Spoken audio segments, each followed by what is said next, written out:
In a major diplomatic shift, British Prime Minister Keir Starmer has declared that the UK will recognize Palestine as a sovereign state this September, unless Israel takes substantial and urgent action to end the crisis in Gaza.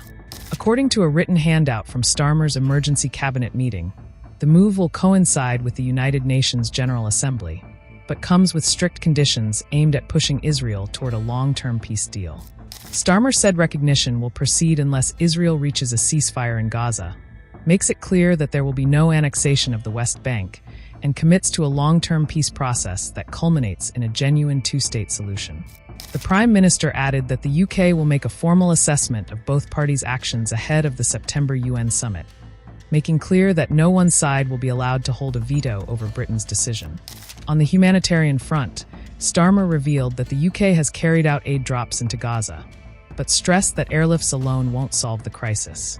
He said 500 trucks of aid need to enter Gaza every day to meet basic needs. He painted a grim picture of the situation on the ground, saying images of starving children and babies too weak to stand will stay with the world for a lifetime. This comes as the Gaza Health Ministry, run by Hamas, has reported over 60,000 Palestinians killed since Israel's offensive began after the October 7, 2023 Hamas attack, which Starmer described as the worst massacre in Israel's history. In just the last 24 hours, 112 more deaths and 637 injuries were reported.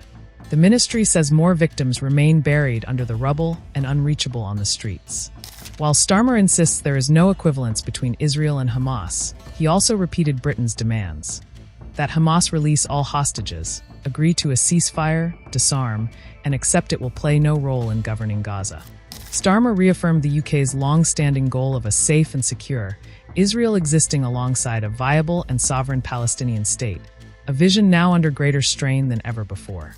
He added that the UK's recognition of Palestine will be timed for maximum impact, not as a symbolic move, but as a strategic push to reinvigorate a stalled peace process. Will Israel take the steps needed to prevent this recognition? Or will September mark a historic diplomatic shift from London? For all updates on the Middle East, stay tuned and subscribe to the Indian Express on YouTube.